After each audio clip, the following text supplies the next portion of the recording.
There's no way this is a coincidence, and maybe it is a coincidence. Maybe these things are not connected at all. But you have an 84-year-old woman, Nancy Guthrie. She goes missing from her home January 31st. She gets kidnapped. She doesn't just go missing. She is physically removed in a struggle from her home. They have openly said, I was watching it live, I've been following it on a press conference, this is a crime scene. Therefore, I don't believe they're actually looking for a missing person. I believe they are looking to recover a body and find out who took this woman in the first place. Okay, signs of struggles, cameras are broken, all this stuff. And you mean to tell me, and we're all supposed to sit here and not like do what we've been doing.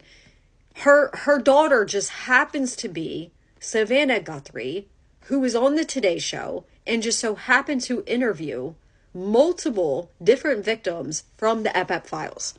3 million files are dumped.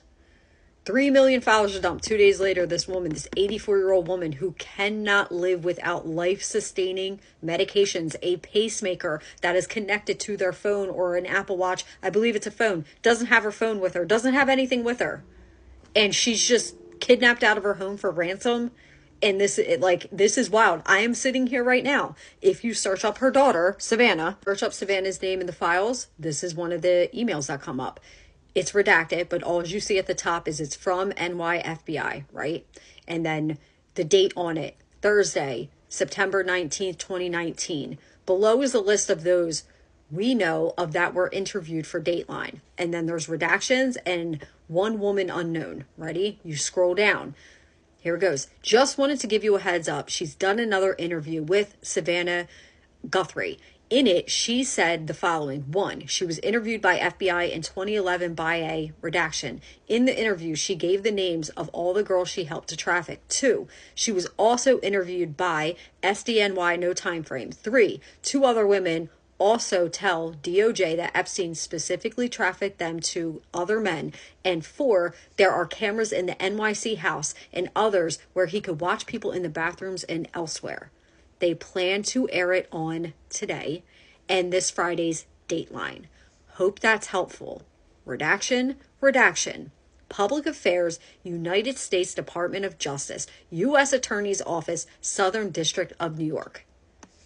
And in the other file, there is a lawsuit against Alan Dershowitz, and they have a part in there where she was questioning him on the Today Show. I believe it says the Today Show, and he responds back to her, and he is talking about how people are lying on his name, and these stories are made up and they're categorically lying. It would be a terrible thing for rape victims. They have put rape victims in a terrible position because when I unequivocally prove that they sat down and made all this up, tragically, it will hurt all rape victims. Like, these are quotes within this lawsuit, within the file. Those files seem to be lawsuits for defamation, by the way, just so you know. You can look this up on your own. I'll digress from all of that. Let me know what you guys think. I really feel for her right now. She put a video out there with her sister and her brother, and they were pleading with whoever took their mom, like, hey, we don't know what's going on.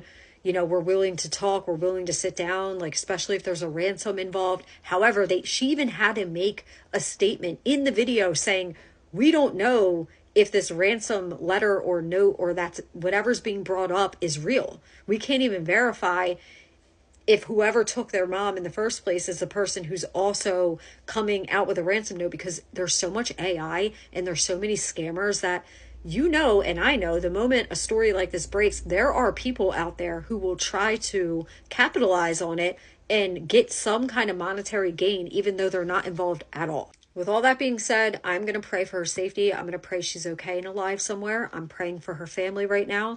I hope I'm way off and I hope I'm way wrong. The only other thing is a kidnapping for ransom situation, which in my opinion, just my opinion, but from what we can gather and what we kind of know about it, usually it's someone who knows the family. It's usually someone who's close enough to them. They know the people, they know their finances, they know where they live, they know schedules. So we will see what happens as this is an open and ongoing investigation. And in the meantime, I'm praying for her family. I'm praying for her kids. I hope she's returned safe. Let me know what you think in the comment section below. When there's updates, I'll let you know. And on that note, I will see you guys around.